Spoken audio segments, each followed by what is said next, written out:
know what Dr. Jabali Ade will say. He is, of course, a really brilliant young man. He is he's assistant professor at Temple University in the Department of Africology and African American Studies. He is a person who has many degrees. In fact, more degrees than most people I know who are in the university, and is working on a second doctorate right now. He is, so you know the brother is heavy. And he is lively, dynamic, and he scares some people because he's so smart. And that is one of the things that I've come to see. He has a lot of people who don't understand that what he does is what we need, and he has always been an inspiration to us. He's the author of the book Afrocentricity and Afrocentric Futurism, a brilliant orientation of us to the future and of our people to the future. In fact, I think we have 2 or 3 of these books for sale. This is his book. He is also the author of another book coming out that he co-authored with me, which is called Reading W.E.B. Du Bois, an Afrocentric Critique of the Color Line. And it's a very wonderful idea that he came to me with and asked me if I would work with him on this, and we worked with his book. And this book should be coming out. He would know more than I do since he's the corresponding author, but I think it's March or June, coming out of the State University of New York Press. So not only that, but he has also just recently completed a manuscript, a collected manuscript on Afrocentricity. So he is very, very active and very, very much committed to the struggle of African people here and worldwide. Dr. Jabali Ade is also, I should let you know, he is a personality on WRD. He has for many years worked with WRD. He is also a writer for journals like the Journal of Pan-African Studies. He's worked for the Sage Encyclopedia. He's done many, many things. You can say many things about this young brother. He's also one of the organizers of the Afrocentric Collective, which is a group of African intellectuals, which is going to increase its numbers. And he is also the associate director of the MKA Institute. It gives me great pleasure and an honor to introduce Dr. Jabali Ade to you.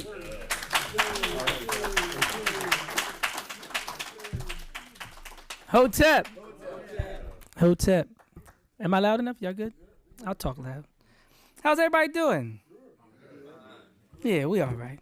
Now, I want you to know I put this sweater on, but it's not to troll you. It's just because it was relevant. So I just wanted to y'all see what I had on.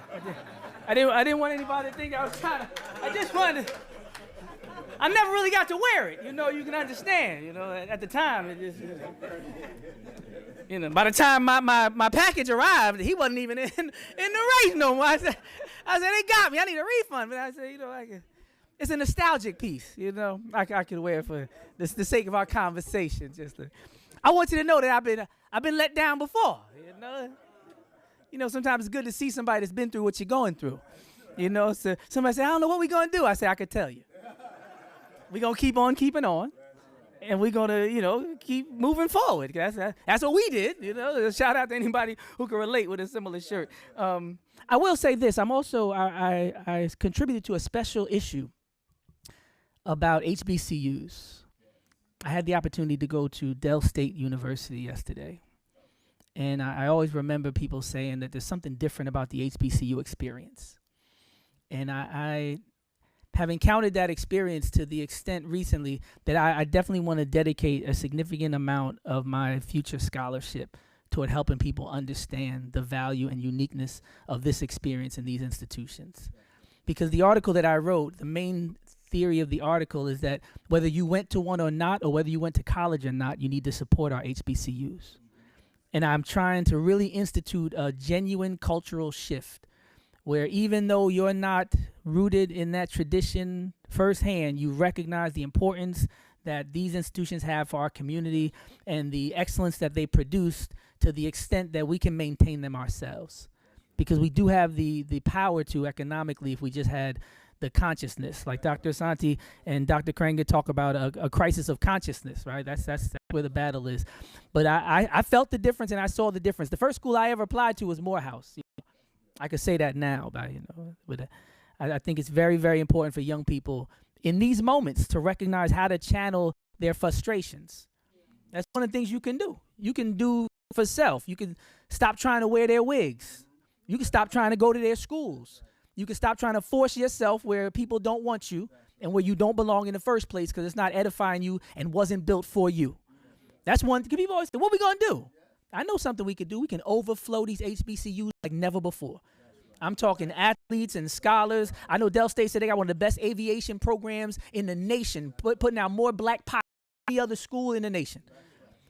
But people looking at these schools saying, no, I want to go somewhere else because they got, you know what they say? They got facilities. That's the excuse they give, Doc. They don't got them programs everywhere. It's a nice way of saying, I want to be closer to the white folks. And nobody's going to say that outright to you, so they'll find another way to say, I just don't feel comfortable amongst my own. And I don't value what we create as much as I value what other people have stolen from us.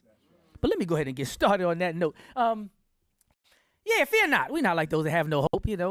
We're at the Institute. But for those tuning in, I know a lot of people don't usually engage in this kind of conversation, might be engaged with this kind of content today. So welcome to the Malefe Kete Asante Institute, Germantown Avenue, Afrocentric think tank and source of inspiration and information throughout the community and the world. I am Aaron Smith, the rap professor, BKA Jabali Ade, and I'm going to talk today more so about the politics of white supremacy and trauma through a hip-hop lens. This was the title before we knew what happened, you know, so I just had to remix it a little bit. So this was me. A couple weeks ago, I said, I'm voting, you know. Because when I get to the harsh critiques, people might say, you don't understand. I do understand. Because strategize, personal feelings aside, and I was able to be productive, you know, as a part of the overall collective, because I wasn't thinking about myself. I heard a lot of people say things like, you know, the price of this was going to go down now, and the price of that. And after all of their suggestions about what could be good from what has transpired recently, I realized that there was nothing collective. That's why you can have a wife and a daughter and have their reproductive rights upended, but you're so busy thinking about your wallet. You don't even move beyond your own person to the point where it's your mind, your job, your wallet, right? It's all you.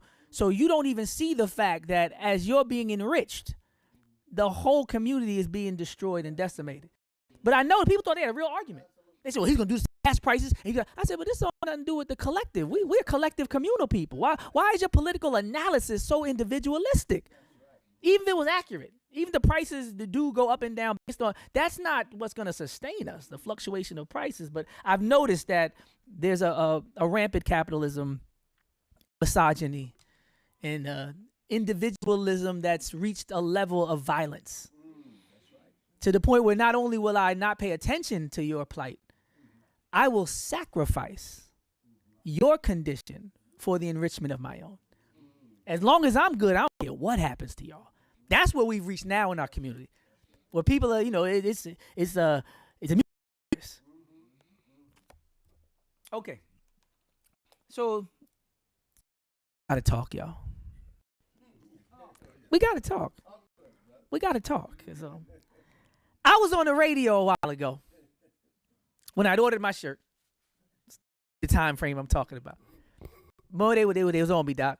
They was on me back then, you know. But they was calling up. I thought I shot Tupac or something. They was coming for me. I said all I did was have an opinion. You know, they talk about loan forgiveness in schools. You know, you don't want to see my bill. You heard Doc talk about all them degrees. They wasn't free. So I said on the air, I said, I'm talking like this now. I wouldn't talk like this when we close to the election. That's why they have primaries and, so we can have it out amongst ourselves and then coalesce behind a candidate that we all agree with as our first choice, but as the best choice for us collectively. So we were in the phase we were supposed to be hashing it out and talking it out. But people was like, Professor, no, stop talking. And I'm like, no, we need to talk now. We need to have this difference of opinion expressed. And one of the things I realized was it's hard to do that when you only have 107 days to run a campaign. And a lot of people aren't factoring that in. So when you factor in 107 days, as I got it slides later, all I can do is tip my hat. Overall, right? But we'll talk about some of the changes because, you know what happened. Nobody wants to mention them. Nobody wants to see them. It was hard for me to make the slide. I said, I don't even want to put the slide. I'll give him a bad picture. That's all I could do. He had a lot of bad sides. It was easy. I said, okay. But some of the names they said, Abaddon, the angel of the abyss, the son of perdition above, Belial, the serpent, the temper, the father of lies, his hair is blowing. Lucifer, the son of the morning. They said, he's back. He's back. And I thought to myself, I said, we don't need to be a member of the Nation of Islam to know that we've been establishment for generations and generations.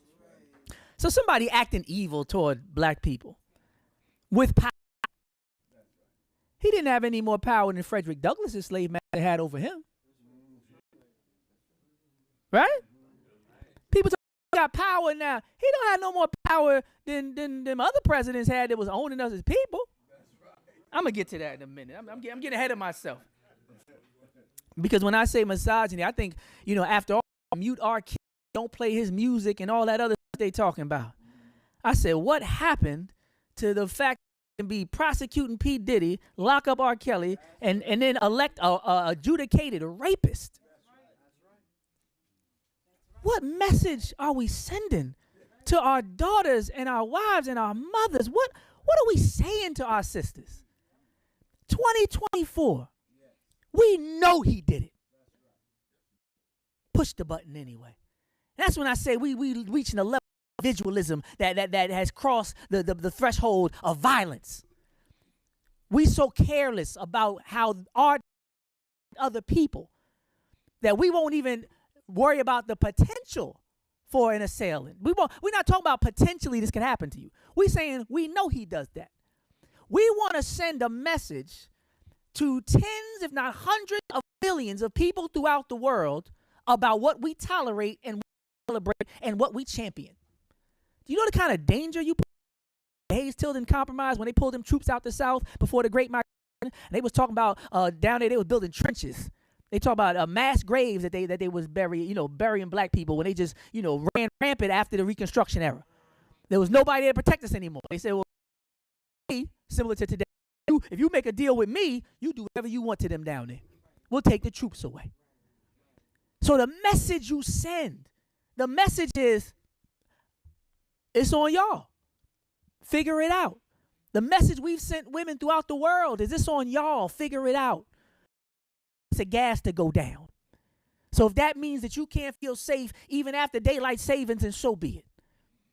The man bragged on a microphone about grabbing women by their genitalia. And article, let me see this one here. I just got a couple names. I didn't want to make the but 26 women have accused this man of sex 1970s.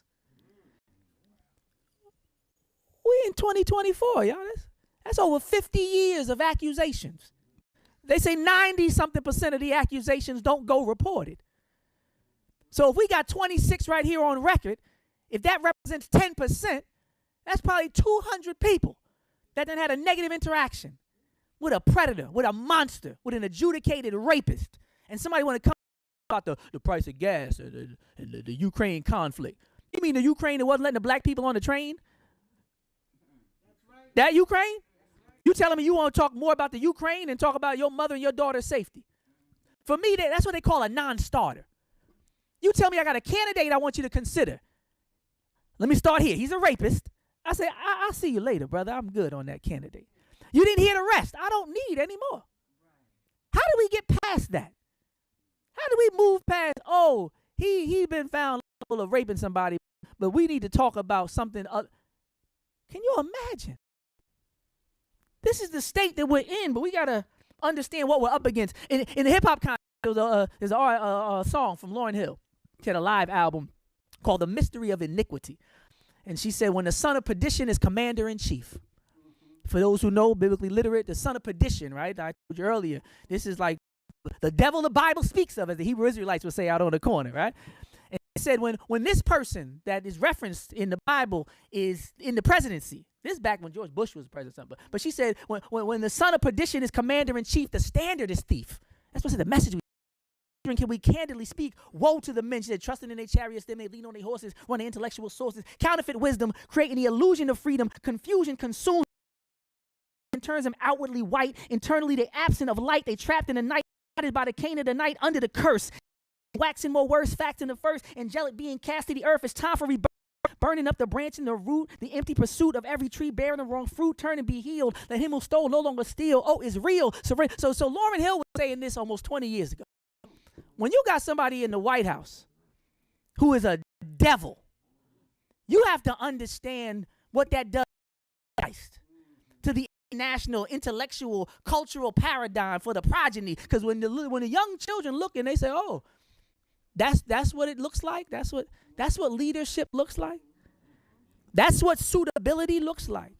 That's what professionalism looks like. That's what fatherhood looks like." Because, they go on the debates and, the inauguration and they stand there with their children. So this is like, because we knew when it was Barack and Michelle. Remember that? Yeah. This image of this black family. And he was walking that walk and singing out, right? We loved it. We loved that Michelle was black. No offense to my light-skinned people, but y'all know what I'm talking about. Michelle was that black. Loved that Michelle would speak her mind. Have her arms out. Sleeveless, in case somebody need to catch them hands or something. I'm just kidding. But we embrace the importance and the value of that image. And honestly, for all the critiques that I've had, I wrote my dissertation about Barack Obama and his Afrocentric analysis. But talking at the time about this revolution of inspiration. And now that I'm seeing people who were born or first time voted was with Barack Obama as president, it does center their political analysis and their cultural understanding of what's possible in a different way than generations who've never seen that kind of progress within a year's time.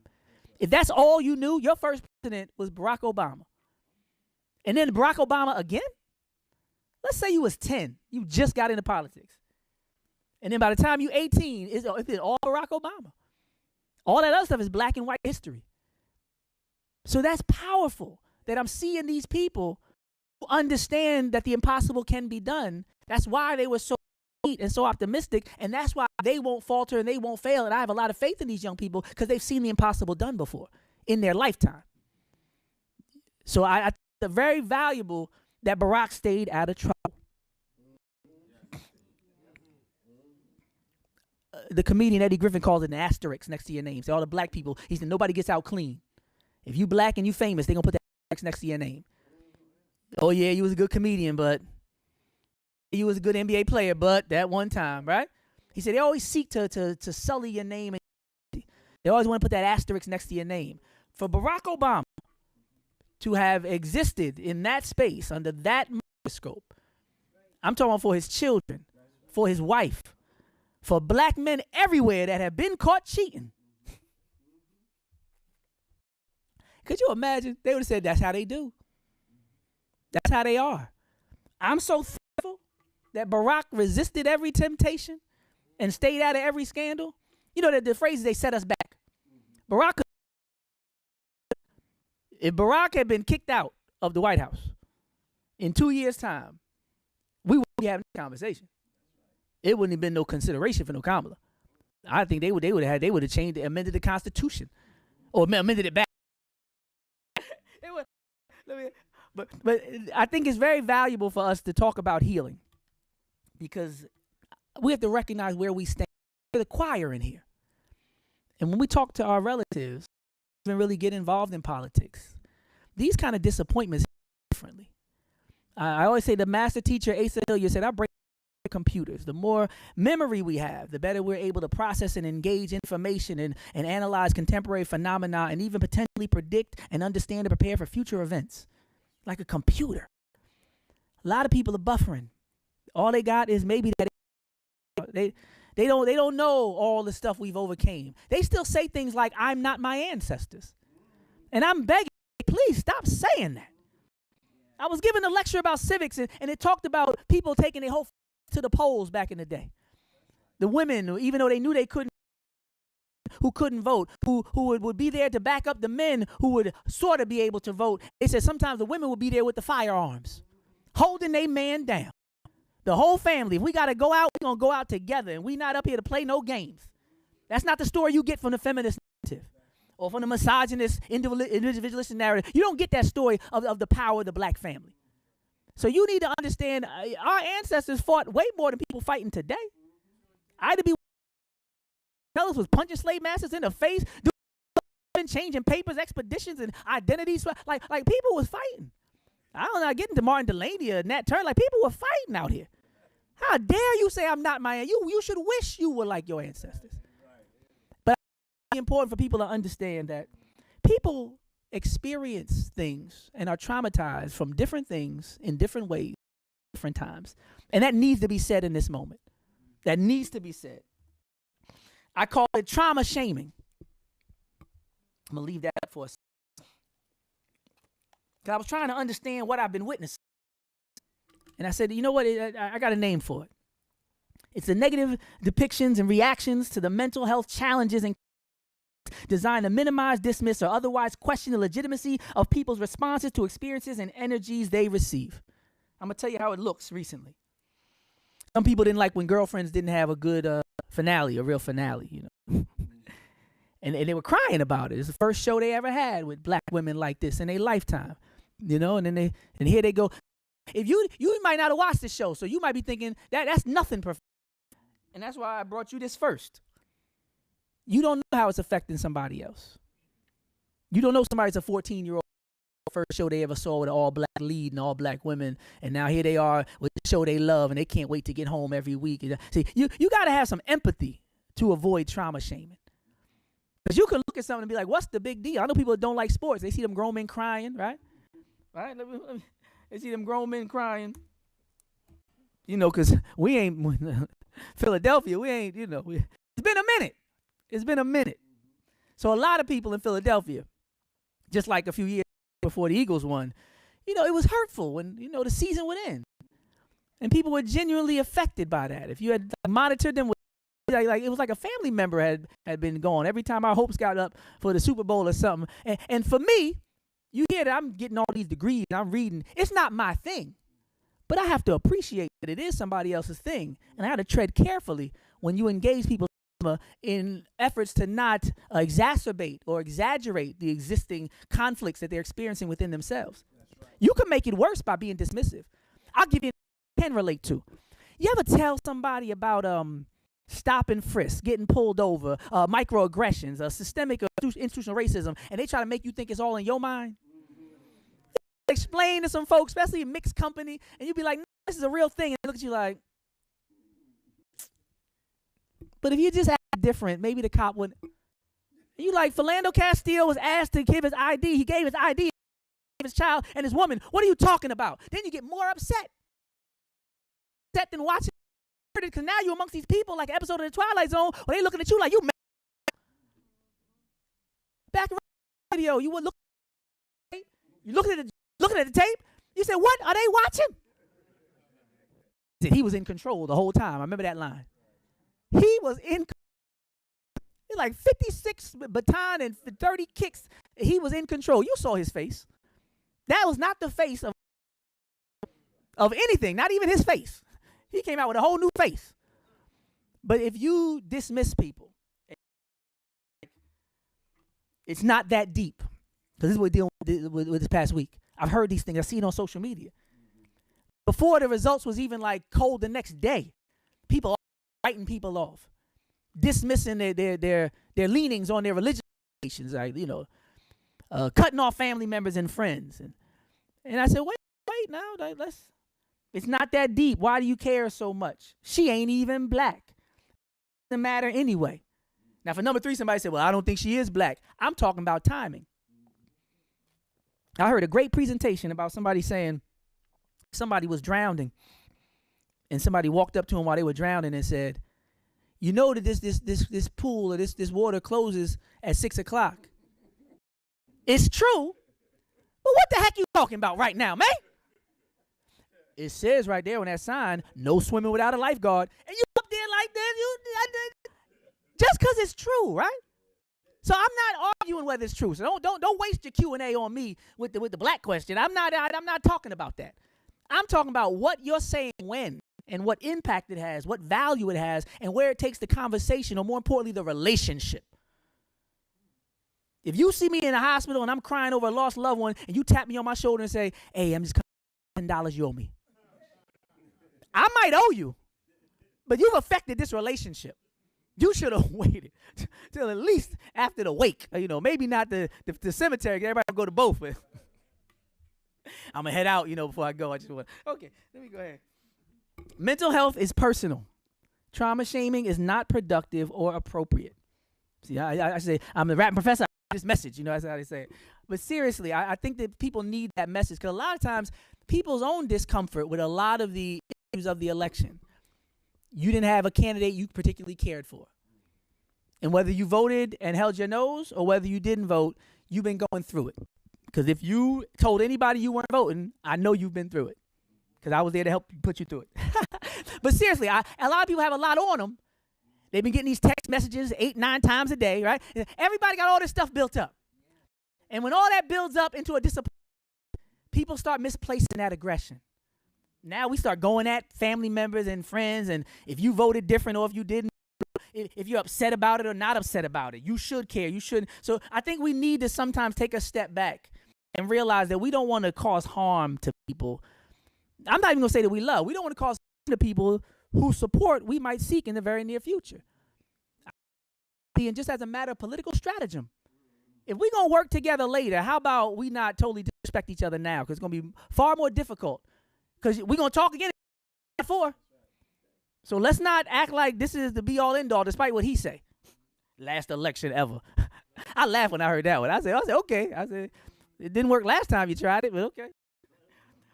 Okay, Mary J. Blige, the famous political philosopher, said, there's no hateration. She said, that's what the kids used to call it when the gray hair was kids, That's right. If you would listen to Mary J. Blige and all that in my life, you old. I know somebody listens and say, I'm not old. People love saying I'm not old when we old. My AARP card came in the mail early. I looked in the mirror. I looked again at the date. I said, I dressed. I said, must got the wrong person. I said, who they AAR peeps, I said, I shout out my AAR peeps on the air. I didn't know I was one of them. Mail came. I said, oh, well, you be lucky to be so blessed, right? That crown of gray, right? So, but shout out to the people who remember Mary and are moving away from that level of hateration, because that's what we talk about healing, because when people aren't healed, their confusion becomes contagious. And it's a carcinogenic, as they say, right? It's toxic. Cancerous confusion becomes contagious. We talk about it in generational traumas, right? You still ain't forgive your father. You ain't never met him, but you ain't forgive him. And you think that's going to help you be a father in your family. I say, man, you better do some of that work, because everybody will be affected. A peaceful transfer of power begins with a peaceful and productive transfers of energy. Say that again. People keep talking about January 6th and the peaceful transfer. This starts with respect. The integrity of the process. Being able to not be a sore loser. Like when you lose, they say, line up, we're going to shake the other team's hand. These are real lessons that people need sometimes when they get older and they're not on a team, or at least they don't think they're on a team. You on a team, the same way you had to line up and shake hands, you ain't want to touch them. They just knocked you off and ran up the scoreboard, embarrassed you in front of your boyfriend or girlfriend at prom date in high school or something. I don't know what they did. Might have took your girlfriend. But they might have beat you so bad on the field, you might not have had a prom date by the time you got off the field. No, but you still got to line up and shake hands. good game. Somebody, you thrill of victory, agony of defeat. Both parties probably spent $1. Somebody was going to be upset. We knew that going in. So let's not act like just because it's now we don't like the game. That's what the other side does. Let me not go. So from an Afrocentric context, we want to restore this balance. Productive, in-depth, honest, and critical Afrocentric political analysis with a hip-hop edge. That's what we came to do. Some of y'all familiar with the representation that they talk about, influences of the first Statue of Liberty and all that, but we're not going to get into they can Google it. Nowadays, you can just grab the image and drag it in and it'll break the whole thing down, the AI and stuff. Some people still aren't doing that. I noticed some people want to know about a picture and they'll start typing. And I'm like, no, you just drag a picture into the search engine. And it'll identify where the picture come from, tell your whole story, do the whole chat GPT on it. It'll break it all down for you. Sometimes you got a picture on your desktop or a picture you looking on the website and you don't know what it's about. You could just put it on your desktop, drag it into AI or to Google, and it'll just explain to you where you can find it and all about it. So try to help some people. So with that, let's start. Or as Glorilla would say, let's go. So a debrief. A lot of people get so traumatized to do what needs to be done to prevent repeating the situation. I mean, I'm with you taking time. But at some point, even as a parent, you can sit in your room for now, but we're going to talk about this. You got now. I mean, I'm going to give you some time. I don't know, everybody heals different. But you're going to heal before dinner time, or you're going to heal at this table, because we're not going to opt to not have dinner. So right now, I feel like we need to understand that at some point, I'm not saying this is everybody's debrief. Some people still tuned out. Some people ain't going to see this video till next year. They ain't going to hear nothing about this election till at least after the inauguration, and to make sure everybody's still safe. Some people still on their toes about safety, and they seen this rise in overt, rampant racism, and they like, I don't want no intellectual conversation just yet, Professor. I saw some people, I'm not going to name the people, but I saw some people talk about renewing their license to carry, It was online talking about their Second Amendment rights. Some of y'all might know some of these people, But, to each their own, but everybody don't want to sit and dialogue in depth right now. That's why it's good that we have the Institute of Technology. So when they're ready, they can the conversation. So what do you do during the debrief? You talk about how you feel. You talk about what happened. Talk about what you learned, right? These practical takeaways, these lessons. Because we didn't get there yet in the public space. What lessons have we learned? Does it relate? And what if this, what if that, and what's next, right? So think to yourself I'll give you like 5 seconds. Just think, what happened? People discuss that a little bit. But think about, what did you learn? That's a personal question. What did you learn? I'm going to show you stats. It might have impact, but overall, I talk about beneficial extraction. It's got to be some good. You can get everything. I always talk about Clarence Thomas's life when they were talking about he worked with the Black Panther Party and he became a Supreme Court justice. And I tell people he was a beneficiary of affirmative action. He was a dark-skinned black man. It wasn't attractive according to European standards. This ain't no 6'4" brother, a Shamar Moore or somebody, they get all the roles back in the early 90s. It wasn't that. So don't act like this brother's path was a crystal stair. This is an overcomer. Now, you can stop there. I don't like him. No past that. But at least if I'm going to take something from the brother's struggle, I can say this brother done seen many an obstacle. You talk about he was being abused as a child. They locked him in the closet, his relatives. When he was abandoned by one set of relatives, he went and moved to other family members, and they used to lock him in the closet. That sounded like what Oprah Winfrey would have to go through when they made her sleep on the porch. Remember that? She was too dark to be with the other kids. But she's Oprah Winfrey now. So people are going through things. People are being traumatized and abused, and they still eating, and they still healing, and they still achieving. So sometimes we really need to look and see, like, what did we learn? And what happened? Right? What happened? Because we don't want it to happen again. A good team loses and goes and watches tapes.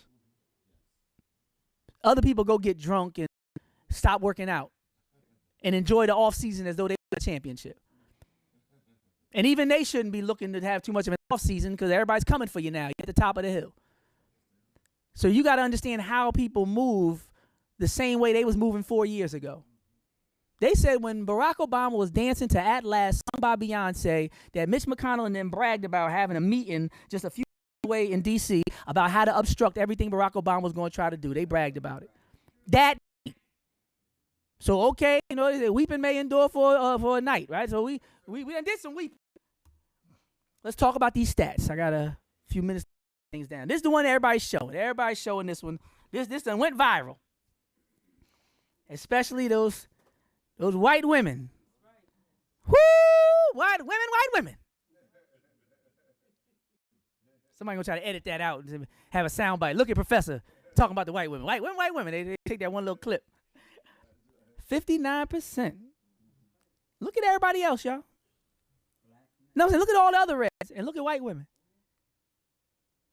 My gosh. Of course, white men ain't on the white men off the charts for Trump. They off the charts. Black men, 78% for Harris and Walls, percent for Trump. Black women, clap it up for black women. The young people call that standing on business. Black women stood on business. They said, we don't care what you think. You gonna vote for her just because she black? You gonna vote for her just because she a woman? Yep. You don't even know all the difference. You still gonna vote? Yep. I was out there early. I was out there with the first voters. It looked like it was the Million Woman March out there. Them sisters was outside. Man, what Malcolm say? The most disrespected. When you say you got a chance, you got a chance to turn the tables. You got a chance. You realize? Let me tell you something. I haven't seen white people care so much about who's black. This compromise. I ain't seen white folks discussing who's black. First of all, you to be, how you forget the cookout. How you get into this conversation? What meal? What festivities is this where you come and you try? Let you turn black. You turn orange. Be multicolored yourself. Critiquing people. Change color with the rain. But I realize that, people will sow dissension. They'll author confusion so that you can't coalesce around larger ideas. They'll say things like you just voting for him because. You think people voted for George because of his intellect, his political experience, his stunning charm, his rhetoric, the way he said nuclear? You really think that was it? Jordan Peterson was in an interview with the Asian gentleman who does social media. If you've seen the video, it's a viral video, and they were talking about Donald Trump, and he said, to paraphrase, that Donald Trump's policies are going to give him and his people the best chance to stave off the imposition of white displacement. He told him that. He said Trump's policies are going to give us the best chance, basically, to maintain power through the deportations and the tax cuts to the rich. He said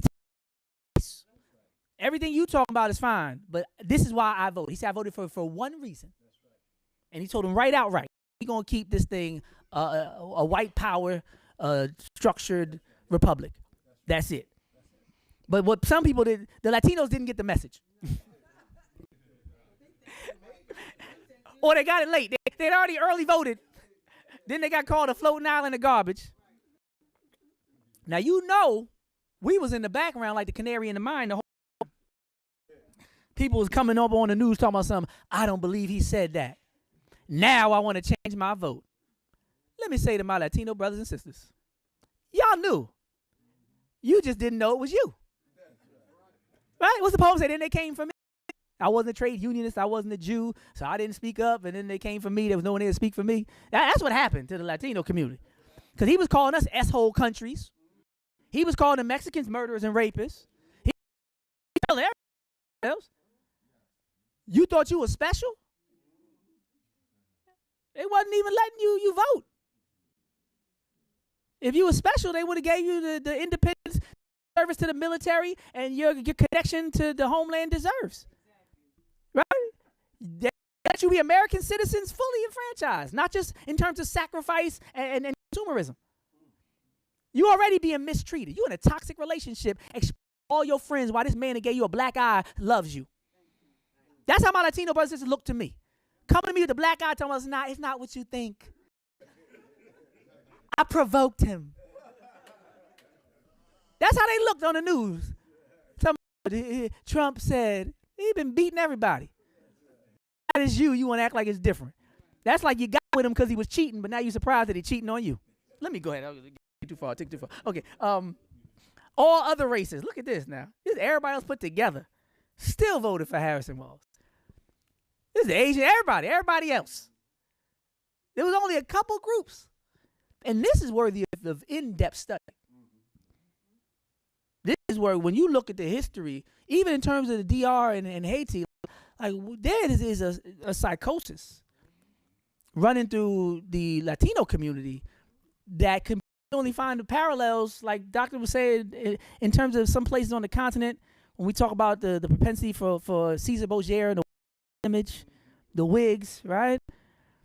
This level of dislocation, as Dr. Santi says, it's centralized in certain regions of the planet where it's truly perplexing. And we've seen a lot of Latino brothers and sisters be killed and be abused by the police, like going through the same stuff. But this desire, aspirational whiteness, you don't even got it, but you want it so bad you acting like that. And the Jews and the Polish and the Italians who at least were offered an associated whiteness, and they took that devil's bargain. You was never offered it. All they did after George Zimmerman killed Trayvon Martin, they started talking about non-white Hispanic, whatever they were saying. You know, they made that new category when Zimmerman got caught. And they got so excited that they was able to kill black children and get closer to whiteness at the same time that some of them was still acting totally ignorant and dislocated and went and sealed their fate. You think that ICE is going to discriminate with these deportations? If anybody's ever been stopped when they should have been stopped, it's traumatic. A man putting his hand in your pockets, between your legs and all on your back, and having a gun right there or pulling it out, and like this is traumatic. People remember these things. Like there's rappers at 50 years old say, first time I was years old. So now that these Latinos have voted, start getting grabbed up, and they don't find out that you're not supposed to be deported till you already in a van or on a plane or somewhere else. You know they're going to get it wrong. You remember they had them kids in cages for months and months and months trying to figure it out. Parents ain't know where they was. Nobody, like, it ain't like they got a track record of doing this well. They shoot first and ask questions. They figure it out later. They round everybody up. Whoever don't belong, Guantanamo. Or like many of us, like the brother who took his own life when he was found on the subway with the book bag, and they arrested the brother. They did a whole documentary about him, and he ended up taking his life. If y'all know the name, y'all can call it out. But the brother from New York, they arrested the brother. He's waiting for trial. While he's waiting for trial, he's incarcerated on Rikers Island. He's getting attacked and beat up and all this different stuff. By the time he came out, he's never the same again. Browder, right? What's his name? Fahim, right? But Browder, right? Yeah. They did a documentary about his life. They destroyed the brother. Mistaken identity. He didn't do it. But by the time they figure out you didn't do it, they done did so much to you that you're never the same again. And my Latino brothers and sisters, I pray for you. Because what they going to unleash on y'all, they're not going to be looking for the Haitians. They so busy trying to lump us together as black. That's the one time it's going to help us out. More than 80 million voters cast ballots before Election Day. I'm just walking through it. Got a few key points. Michigan, 49% Donald Trump, 48.3%. I got to say the points now because it's that close. 49.7 Trump, 48.3 Harris. Now look at this. Difference of about 82,000 votes. That's why I broke it down like this, because you could see you might see the image, but I want to give you the numbers. We're talking about millions and millions of people, y'all. These are some of these swing states that he took all of. 82,000 votes. Only 42% of registered voters in Detroit alone voted. Only 42%. So when we talk about debriefing, part of debriefing is accountability. People say if you don't vote, don't complain. I've never heard a truer truism politically than this time around. Because a lot of people that's mad, the math ain't mathing. A lot of mad didn't vote. A lot of y'all need to be mad at the mirror. There's people out here, they posting, right? They talking, I can't believe. Well, yeah, I could. And now you can look up who voted. You know that, right? You can see. Don't go look at your family members now. Just enjoy Thanksgiving now. Come on. Don't say the person done told me and then bust out paperwork, but they cutting the turkey. Don't do it. We're talking being productive, right? The timing, the drowning analogy. Come on now. You be out the house before you at least eat first, right? Wait till you pack up your good plates in the Tupperware. Then say, I want to leave this with you. You pull off, you know. See you next year, right? Oh, Lord. Okay, Wisconsin. Let's look at Wisconsin, y'all. Donald Trump, 49.7. Harris, 48.8. Difference of 38,000 votes. Turnout was better, right? 73%. Look at these numbers. Some people don't really even know the real picture of how close this race was.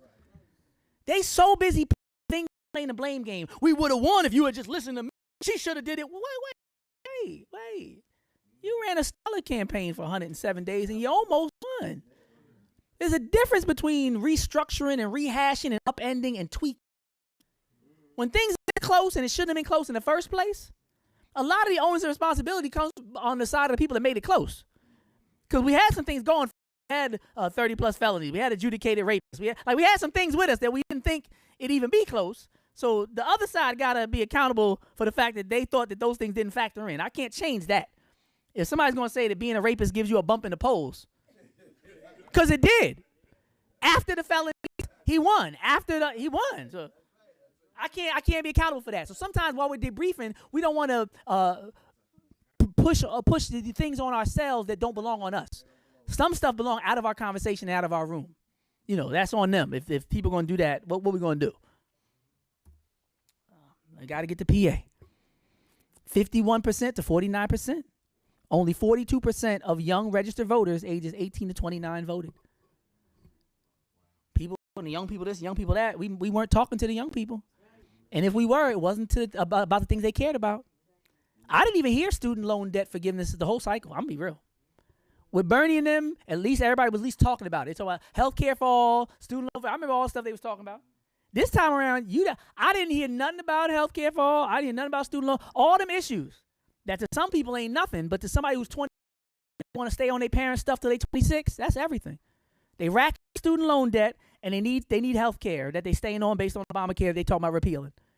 And you ain't even mentioning me. But now you keep telling me to go out and vote, go out to the polls. Them young people stay right there on campus. And some of them would have had to travel home to vote. Students came to me and said, I got to go back to Maryland because I'm still. Ain't nobody, you a student, you broke. And I got to go back next week for the holiday? What student got 2 trips worth of money in a month? Most people living check to check. You go ahead and get done. Look at this number here. I could finish this up in 5 minutes. We do a little Q&A. Look at that. Look at that. This is the 0.09% of the voting population. Not the population, the voting population. So only this many percent of us even are registered to vote. And out of that, less than 1% was the difference. If not even 1%, if a third of 1% of the registered vote had voted, it'd be all different. The whole world would be different forever. Now we know, because people always say, oh, it don't matter if I vote. And the craziest part is we here in Philadelphia and we hear it. And people watch this all over the Pennsylvania? Yes. Hey, no different. Right here in Pennsylvania, you'll hear people say, my vote don't matter. Where there's millions of people, million plus, your vote matters a lot. You could have changed the course of political history for the entire world. And many people are saying the way Pennsylvania goes, so the election. So our debrief should be a little more in-depth than some other groups. We will need to do this on camera, but there needs to be some debriefs for Philadelphia politicians and political activists and outreach strategists. There needs to be some conversations in the think tanks and the mosques and the churches, and because it's one thing to ask for something and to demand power and to what you deserve and what you've been it's a whole nother issue when it's available to you and you don't take advantage. We do this work all the time of recognizing what we're owed and what we're doing, what we've been denied. So to be in a position where it was within our grasp to have what Dr. Santi talked about all the time, agency, we could have spoke for other people whose vote didn't matter as much in the electoral college structure. Whether they voted for nobody, if we voted the way we supposed, Georgia, Wisconsin, you know the states, Pennsylvania, if we voted our way, then that's the way that the nation and the world would have had to adjust to. I'm talking about Israel and Gaza. You in Russia, taxes, tariffs, all the immigration, all of that would have been, the whole world would have been impacted by what young black people in Philadelphia them 10 seconds to do. So a lot of like, well, you got to put up or shut up, they said. I got news for you. A lot of people ain't going to hear too much out of us for the next couple of years. They're going to be like, get your house in order, Pennsylvania. Don't get up on no national, international soapboxes as an example. You give your insights, if you're experts and all that. We're welcome to contribute. But as far as like telling other people what to do, we've lost that moral and political high ground for at least the conceivable future. Because if I wasn't from Pennsylvania, I'd be looking like, that's universal, you let me down in black culture. What happened? What happened? Philadelphia, first capital. Y'all got all this stuff going on. What happened? Oh, wait, let me see. I was hitting the button. Okay. Let me finish strong here. If history is a guide for what to expect, because people say, what's going to happen? I say, we look at history. That's what Malcolm said, right? Best served to reward our research. More tax for the rich. I think we can count on that. Another piece of that wall, but it still won't be finished, as we did last time. He built a piece of a wall. He might build another piece while he's talking, because it's a good selling point politically. He's going to embolden the racists. We see the text messages, and we're going to see some attacks. We're going to see more police brutality, so be careful. We're going to get hashtags when we saying more people's names. There's chances of that.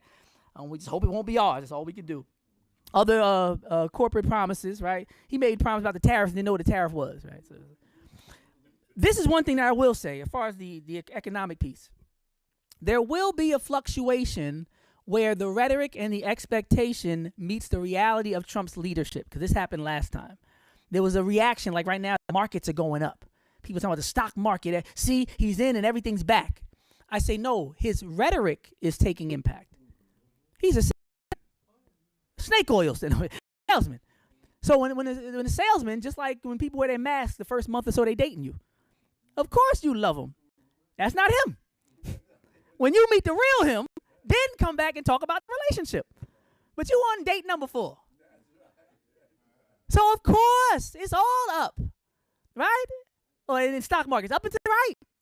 So right now, people are on a high of the idea of a Trump presidency because they're so far removed from the actual impacts and realities of presidency. Now, when he gets in there and starts delegating every assignment to everybody else and doesn't want to read the briefs, like they said, he doesn't want to read the stuff. He wants bullet points. He wants summaries. He wants to make decisions without doing the hard work to learn about the situations. When the reality of that comes back and all this wears and the high wears off, the market is going to correct like markets correct all the time. But people are talking about, yeah, it's going to be up and up. No. Wait till he really gets in there and starts doing work and things don't get done. He said that Nikki Haley's not welcome in his cabinet or in his White House. First of all, it's a matter of strategy. You see my shirt. As a matter of strategy, word to Barack Obama and Hillary Clinton being Secretary of State after their fierce battles. I don't care if I like you or not. If I know that half the people like you, I'm going to do a photo op and give you a job. I'm not stupid. Nikki Haley is one of the best things Trump has going for him. And him to start off already using the personal grievances over political expediency is showing you where we headed. We headed back to Trumpville. He wants to get revenge even if it hurts his own political aspirations. He has less chance of going beyond executive orders without her as part of his buffer and support and liaison to take his rude and non-politically savvy ways to try to get revenge and state once like what they call a petulant child, right, as he was recently described, is somebody who can really talk the language of politics, who has a genteel nature and the feminine nurture to at least the women about health care, reproductive rights on the floor, even though these policies are archaic. He gonna say Nikki Haley got no place. I said, oh, they in for something. They try to start getting things done on that political floor that's led by Republicans. Don't be fooled by the colors. They gonna have a hard time. Y'all remember John McCain came and said no at the end, right? They were trying to take 50 million people's health care. He was like, I'm about to die. I ain't going out like this. Right? He said, I gotta worry about my life and my children. Your children gonna be here when you gone. So when you start trying to do people dirty because you old enough to say what you want to say, there's somebody younger with your last name. Let me go ahead. Okay. Let me finish up like this. Okay, 4 minutes, I could do it.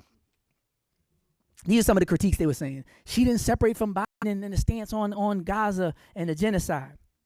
And then other people came right behind them and said, she was too with the progressives. Literally, I'm talking about in the same hour. Somebody would come on, she's too supportive of Israel. Other people say she's too progressive. She's by Israel. Same network within an hour.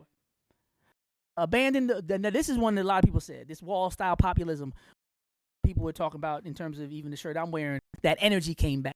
Walls and Harris first came. Remember the first couple weeks they broke the records with the money.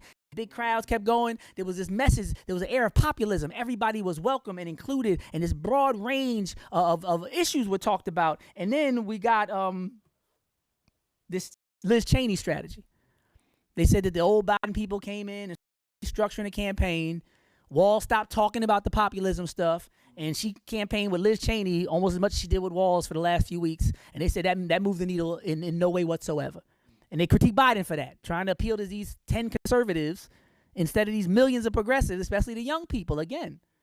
And they said, yo, you need to pay attention to these young people, not these 5 or 6, conservatives that might be your friends or, the new Strom Thurmonds or whoever you was friends with back in the Dixiecrat days as a Democrat bragging about your racist friends, Joe Biden.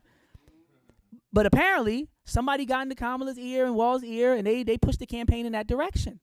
And that's one of the critiques that I said I thought was extremely valid. Because I remember when the young people were ready, they were charged up. They just want to hear what you was talking about. And then the Democratic Convention had not a single representative speak talking from Gaza or about Gaza or Palestine. It was a lot going on. It was like, yo, you can let somebody talk. It don't take a lot to let somebody else talk. It ain't you talking. You can vet what they say. You can turn off the mic. So there were certain things that happened where it wasn't inclusive enough, not enough tangible promises of structural reform and daily impacts of her presidency for African Americans. And if I was in the room, I would have said, this is what they talk about. So don't just go to the barbershops. Don't just wear the sneakers. Don't just have the artist on stage. We need some tangibles, as we say in the community. And this is the thing. We're talking about a promise of a tangible. That's not really a tangible. We're not even saying you're going to do it. You need to take a page out of Trump's playbook. He done broke 2 promises already, they said already. He was like, the first day I'm elected, I'm going to change the Ukraine. He didn't even know that when he first elected, he's just the president-elect and is not the president. But the day one after the election, he's like, bro, it takes months. You forgot? Like, he sound like Joe Biden now. He's talking about Joe Biden being old and forgetting everything. Staying away from the millions. This is one thing that people can agree with. You can't really name one speech or one interview where she contextualized herself within the larger struggle of women's rights and particularly black women's rights. People were saying that was a misstep. Because yes, you had black women in pocket. Yes, black women were going to vote, but there's other women out there. And that's why them Latinos were a sleeper, that they didn't on. We want to hear what women go through. We want to hear why this is different as a woman. People, we know we do it as black people. We be watching where they stand. Watch how they answer questions. Wait till they say something crazy like, I don't care if you're white, black, blue, or purple. Oh, he's one of those. One of those, right? I don't care if you're blue, green. You talking about Smurfs? What are you, blue pen or blue people? Avatar? But yes, Shirley Chisholm and everybody from Ida B. Wells to Fannie Lou Hamer, people were mindful. Even Ella Baker, who wasn't seeking the spotlight, if you asked her something, she going to tell you. She can give you a little Sojourner Truth energy, even though she's not doing it in front of the cameras. Like, they know they're women, and they know there's a unique experience that women go through, especially black women. Like, don't claim black, don't claim the plight and burden of black women. You got to do both. And that's why you see when you don't have enough black women or black people around that have gotten their position based on the uniqueness of their experience and age culture. In the 80s, you got ahead by acting white. Women got ahead by acting like men. You saw a lot of pantsuits and tough talk, think like a man, right? And then the more European and feminine we were in the workspace, we got promoted, fellas, the lighter your voice, the lighter your skin, the lighter you walk, right? We knew what the aspiration was in terms of upward mobility. But I'm telling y'all, I've been in these rooms now. They want real people these days because they want to touch graphics that they haven't been able to access. They don't want the black person that makes them feel comfortable because they act like white people. They want the black person that's going to help them sell their product in the black community. They finally came to their senses and realized we're doing business. and their convenience isn't as important as the bottom line. So I tell my students all the time, you make an investment in yourself by knowing yourself and being yourself. Because the new corporate is you showing your unique value to the corporation. Y'all can't reach them, but I can. So a lot of these people are from where they were talking different and code switching. That's how they got their White House positions. Some of them been there for 30 and 40 years. So when they start telling Kamala how to connect with the black community, it's not the same community that back in the day just wanted you to act in, oh, we know you just playing the game, brother. We don't like people playing games no more. Because the people who watch people play the game and say, we know, brother, once you get in there, you're going to help us. We seen that game get played with us a million times. The brothers get in there, the sisters get in there, and we wait for them to come back to the hood. Because they told us once they get on, they're going to come back for all of us. And we still here. And they still out there. All right. In closing, we talked about this. 107 days deserving of praise. Hands down. This is an example that I think is going to reverberations. And one thing we need to remember, power of music. When it gets silent, nervous. When Barack won, we was electric sliding down the city hall and all that. But somebody used to sing to me, had me feeling like black was the thing to be. Suddenly the ghetto didn't seem so tough, and though we had it rough, we always had enough, right? Marvin Gaye, his voice just coming through the speaker, made me love myself and my skin and feel like this is cool, this is what's up. And even though we go through something, it's just going to be all right, right? You know, like that power. Our music has that power. Don't let the enemy steal your joy, another moment of your joy, your peace, because the first was our drum. I'm going right to the slave code, chapter and verse. Here's a receipt. Absolutely necessary to the safety of this province that all due care be taken to restrain Negroes from using or keeping of drums, which may call together or notice to one another their wicked designs, righteous designs, and purpose. Don't let them get their music on the right frequency, on the right wavelength, connected with the right ancestral tradition. You better keep this rap music talking about killing. You better make sure they look at these drums like we have at the Institute and look like, what is that? Don't let the child be 4 years old and know how to play it and be hitting it and know the difference and how it's sewn and where it came from. Don't do that, because if they do that, they in a language that we don't understand, that we've never been able to defeat. You got to take that drum from them. Don't just take it physically and literally. You got to take it culturally, so they don't even have it in their spirit no more. When the brothers get locked up, you'll see they be banging on their chest because they still understand the rhythm and the connection to the rhythm and the pulsations of their own quote-unquote organs, no pun intended. But a lot of times we look at the technology. We don't look at the connection in the drum. So we need to realize that the reason conscious rap is targeted and tracked back to slavery. This is a New African 7/7. It's a WordPress article. It said drums off plantations because it could be used to organize blacks for resistance, uprisings, and rebellion during slavery. It was common practice for slave masters to outlaw any use or presence of African drums on a plantation. They were very aware of the drum's power, mystique, and many uses. In hindsight, they were afraid of black people's music's ability to empower and mobilize people. This is what they telling you your music does. Is that what we using the music for? Are we using the music like we're spectators and distant from our own cultural traditions, and we just use it for our listening pleasure and for consumerism? We just buy music and listen to it? We've lost the whole purpose and usage of our music. Babies born, music. Yams grow, harvest festival, music. Somebody transitions to the ancestors, music. Maasai warriors jumping up and down like the Zulu. We're getting ready for war. Music. The revolution. Bookman Duddy and John Jacques Dessalines. We having a ritual. We're going to have some drumming and it's going to get more intense as we go on because that's what with the music. I don't care how many pigs you cutting or what you chanting. If ain't no drum to it, you know it's going to hit different.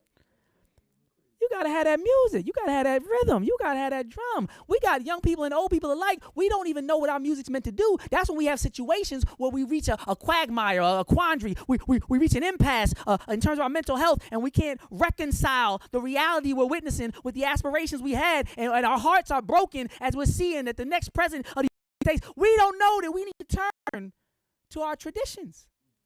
You should have been playing some music. I don't care if it was Harold Melvin and the Blue Notes. I don't care if you was listening to Stevie Wonder. Some Gil Scott-Heron. I could think of a nice, good 10 titles. You should have been, healing. You should have been. That's when you use your music to empower you. We sitting there stewing in our juices watching the news. You should have turned that TV off. You saw the end of the story. You know how the story ends. Let me go and end this story.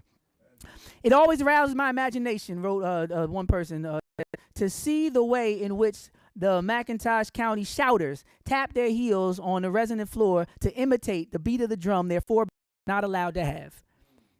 That's what we used to know. You take the drum, we'll be the drum.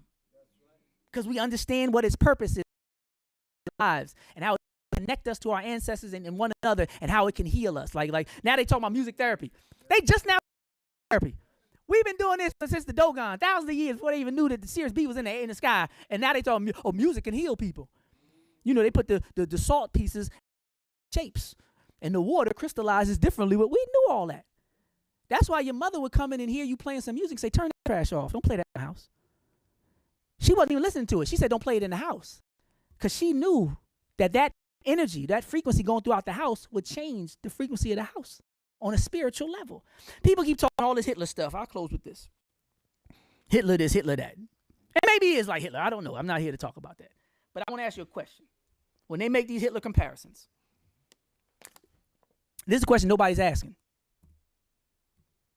Did Hitler win? Did Hitler win? Can you imagine somebody come up to you naming some loser, talking about, I'm going to be just like them? Okay. Yeah. What's the guy Jack Johnson beat? Who's the white boy Jack Johnson beat up? Yeah, Jeffrey. They turned the camera off. They couldn't take it. That's like me coming to you talking about something about dude like Jeffries. You like, who? You know, the guy that lost. You wouldn't be as scared, right? If I say I'm a Jim Jeffries you. What, you going to get knocked down and get mad? They be talking to Hitler stuff like they act like Hitler won. I'll be like, well, last I checked, he tried. I hope he is like Hitler in that regard. I hope he tries his best and is cast into the waste bin of history as an evil, illegitimate person. That's what I hope. So when he like Hitler. Okay, yeah. I hope he reaches the same fate. No pun intended. I'll leave that there, right? Okay. And of course, if you know the movie Red Tails and, you know, the colored troops, that's an actual image of some of the brothers that the movie was based on. Make sure I put that out there. And they talk about the most racist president. We had presidents that were slave owners. We've been here before. We need to act like anybody else. It's new to other people. It's not new to us. This is when we need to walk in authority and step out there and take the lead and let people know this is how it's going to feel, this is how it's going to work out, and this is how you move past it. Okay, and I'll read this in closing because this just came out. And then I won't be saying it. So in terms of the response, this is what Bernie says. It should come as no great surprise that the Democratic Party, which has abandoned working class people, would find that the working class has abandoned them. First, it was the white working class, and now it is Latino and black workers as well. While the Democratic leadership defends the status quo, the American people are angry and want change, and they're right.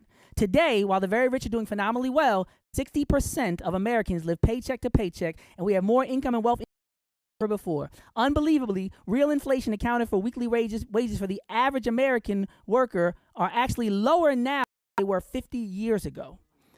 Today, despite an explosion in technology and worker productivity, many young people have a worse standard of living than their parents, and many of them worry that artificial intelligence will make a bad situation even worse. Today, despite spending far more per capita than anybody else, it says the highest price in the world for prescription drugs we pay, we along other countries cannot even guarantee or medical leave.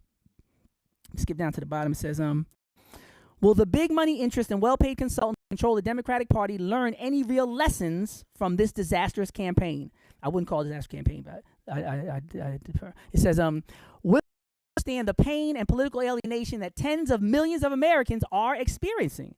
Do they have any ideas as to how we can take on the increasingly powerful oligarchy, which has so much economic and political power? He said, probably not. In the coming weeks and months, those of us concerned about grassroots democracy and economic justice need to have some serious political discussions. And then it says, stay tuned. Now, I'm not acting like Bernie's a savior because I ain't like what he did after he finished running. He went and took his seat right with them like 30. But I'm just saying the point about people being disenfranchised and not being heard, that's something that Trump has always tapped into. He has heard them. He has acknowledged them and broken all his promises to them. He did it once. He's going to do it again. All the people that think he going to save them, he going to do just what he did last time. But he was savvy enough to pretend to be a populist candidate.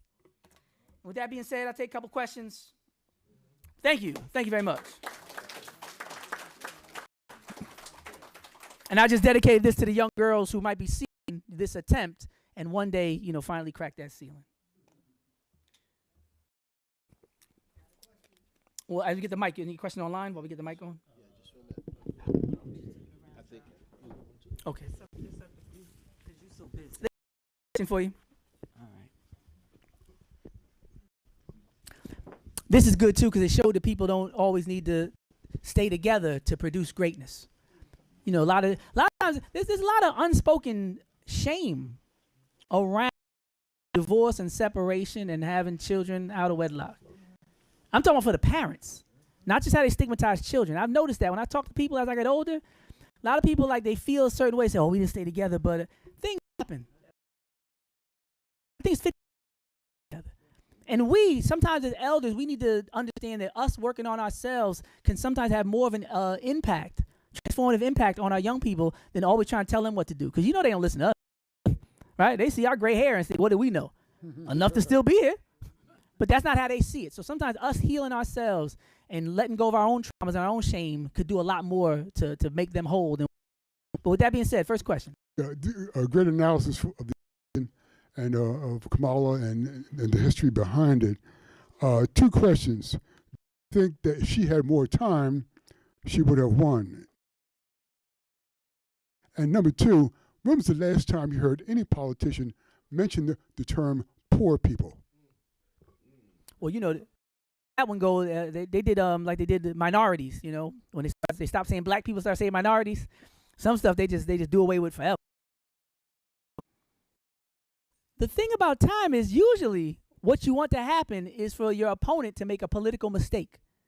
But when the person's already a rapist and already a felon, it really was nothing that he could have done that, like he said, he could shoot somebody right there in Times Square and I won't lose a single vote. He said that. He said he can shoot somebody in broad daylight and not lose a vote. And it seems like that was more than hyperbole because no matter what he did, his votes didn't change. So I don't know if more time, especially when they started going in the wrong direction, humble opinion, in terms of that Liz Cheney conservative strategy as opposed to the populist strategy that got him the record-breaking, you know, financial support. I think the time that they had was the best thing they had going for them because it was more time for them not to make a mistake because they had the opportunity to make a mistake, whereas Trump had a big wasn't moving. And their ability to hurt them, but not the ability to help them. Yes. Mr. Jabali, you gave a great lecture. Thank you. I have a question. You basically tell us, the African community, not to give up and to continue to promote and put forward our agenda no matter what. That's what you basically say there. A good example. I was looking at the riots that occurred after Hiram Rebels and others, the first African Americans elected to political positions during Reconstruction, burning down newspapers and publishing houses, right? Not just Ida B. Wells in situations with Red Letter. They were burning down city buildings, sometimes assaulting and even attempting to murder black, just like January 6th. We saw people say, to hell with what the Supreme Court is saying. Same way they did with integration and busing. They stood outside the schools and still blocked it. So they didn't give up on the process. Matter of fact, they went harder. So the way I honor my ancestors is to take the lessons from them. When they were beaten for voting, when they were lynched for voting, when their towns were burned down, when their farms were stolen, when they burned down their own city buildings just to make sure a black person wasn't in charge of it, you ain't heard a single black person. I read all kind of stuff, black people. There wasn't nobody writing, we should just stop trying. We should just sit on the sidelines. You ain't hear none of that. Look at Garnett. Look at Blyden. Look at all these people, Bishop McNeil Turner. Look at their writing. Look at what Douglas was saying. They saying, no, we're gonna get the military. We're going to get in the White House. We're gonna keep going. When some people get knocked back, they sit back. When some people get knocked back, it's a setup for a comeback. We need to look at this like if, you ever have a fight and you take your own blood, okay, we fighting then. Now I'm charged up, I thought it was just a joke. I thought we were playing, but now I see you done hit me for real. I'm woke now, no pun intended. But I think we need to act like our ancestors acted. They fought and faced far more than us, and their response was, let's go. If it's going to be a fight, then we do it the best.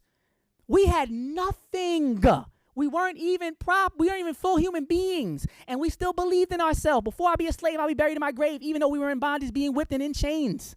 We still had an understanding that we were more than this. Our circumstances were not and are not our identity. No matter what they do, no matter how they vote, no matter who's standing with their hand on the Bible they don't believe in, no matter none of that, We knew who we were. We knew we were capable of. And we knew that one day we would show the world that. That's why Harriet Tubman's vision for the world is more real than a slave master. That's why Frederick Douglass' vision was more than what Abraham Lincoln thought. He was trying to send us back. That's why Martin Luther King's vision was more than what Lyndon Johnson, even though he was the president and he had the power and the money and the whiteness, Martin Luther King was more correct and had more to do with shaping the world we live in today. We've always been able to show people that what you think is power is not real power. It's the power of will and of consciousness and a collective effort. When you realize that, you're like, okay, vote however you want. We've been here before. We've been here with literal chains on our arms and still got out and got up and got in power. So you think we can't get up again and get back in power? A big part of the power is getting in somebody's mind. They say, oh, he lost from the start. I got his heart. I got in his head already. I psyched him out. You know, you twice defeated, as Garvey would say. You need to understand that the real battle is in your mind. Are you letting their perception of what they think power is impact the way you determine what power is? That's a true definition of power, right? Deciding somebody else's reality. So they did a political process, and they've engaged in pomp and circumstance and political rhetoric, and they've done something. They've some formalities. That's it. That's all that's happened so far. He hasn't even walked into the building. Meanwhile, we're reacting like stuff. No, don't do that. We need to be planning and plotting and strategizing, like Tupac said, right? We need to be getting ready. One thing we need to do is talk about things like moving in together, better health, reconciling with family members. Same thing I say all the time. I told my dad just this week, he was talking to me about something about the politics. I said, Dad, the only politics I'm worried about for the next month is politics of family. That's what the holiday season is supposed to be about. Politics of family. Got some people I need to talk to, some issues I need to address, some things we need to reconcile, some ways we can strengthen each other. Financially, culturally, we need to do more visitation. Like this. You can log on to Zoom now and talk to your whole family every week if you really wanted to. Back in the day, you had an excuse me, like your family like that. You say, oh, you know, I couldn't drive down there, the gas prices. But now it's like you could have sent me a link. They say, oh, yeah. I guess there ain't no gas prices online. But yes, any more questions? We got one more, Doc. One more question. Hi, everybody. Oh, sorry. I wanted to just address you may have addressed it already prior to me getting here, but Democracy Now! Had a brother on. His name is called Elie Mystal. He is a correspondent for correspondent for The Nation. But he was breaking down the intent of the Electoral College. I think when I first heard about it, I said, what's the need of voting? So I guess as people become aware of these different methods that they have to use against us, it's also something about the timing and holding and postponing the ballots to minimize the number of ballots that gets counted. And so therefore you get, I think it's like one electoral college vote per state. So if they can do that with withholding that particular ballot from going in, that's how he was able to distract from Kamala's ballots, the electoral college. And people keep wondering. Well, no, he won the popular vote also. Yeah. So that doesn't relate to this election because, like the previous elections, we saw people who Hillary won the popular, but Trump, that happens a lot. Where one candidate wins the popular vote, one candidate, due to the structure of electoral college, wins the election. I'm telling y'all, if y'all don't know, that didn't happen. He won both. He won the electoral college and he won the popular vote. That's why you don't hear many rumblings at all about a recount or anything else, because he won on either front. So yes, if it's close enough, in certain situations, that can be an impediment toward the people having agency. The tragedy of this election is that they didn't even need to do that. We did it to ourselves already. They didn't need to go to the electoral college and say, take it to the judges for the vote. They didn't need to do that. We already came out in 43% and 50% and didn't win the popular vote. So the electoral college don't need to do much of anything. All they do is accept what they saw and keep it moving. That's why you don't see, there's no recounts. There's no Florida, right? Every election is something like that. There's a stop the steal. There's a Florida recount. There's a change Florida's changed their winner. None of that happened. We allowed them to so decisively have a victory that there's no appeals to be had except for next time. Yeah. That didn't matter this time. None of that mattered. And that's the embarrassing part, I think, for many people. That drum. All right. let's give him a big applause. His brother brought the truth. He brought an incredible message, and we want to thank you, Dr. Jabali. Really beautiful. I don't think that anybody could have given as greater discussion of the election as you have given us here tonight. And I just want to thank again the Academy of Life people who are here. How many are here? Are there some people? Yeah, thank you so much for the people who from the Academy of Life. Reverend Joe. Reverend Joe is still out, but he's coming back. So, but anyway, I'm just want to say to those of you who are here, remember our next program is on December 8th. December the 8th. That was wrong. 10th is the day. But 8th, December the 8th. Dr. Nadab on December the 8th. And we're looking forward to all of you. And I just want to say to those of you, did we have any questions? I'm sorry. Thank you so much. We want to thank you. Please spread the word. We're going to have a Kwanzaa program as well. Come to that. That's going to be in December, early December. And then by next time, we will, Dr. Jabali and I will be working to try to get a schedule for the spring. So we'll be working on that. I think I have said all the announcements. There's one announcement. Brother Hart. First, I want to congratulate you for having this. And, of course, our rapping professor just really, like you said, he made it. Absolutely. And I got a question for both of you, you don't mind, being a reporter. How do you think, because you did such a great job about Pennsylvania, how do you think Philadelphia Democrats, led by Mr. Brady, do you think they did what they needed to be done here in the city of Philadelphia? Because I'm skeptical there. Well, I think it's a matter of math. Of course they didn't, because the job was Right. in politics. They always say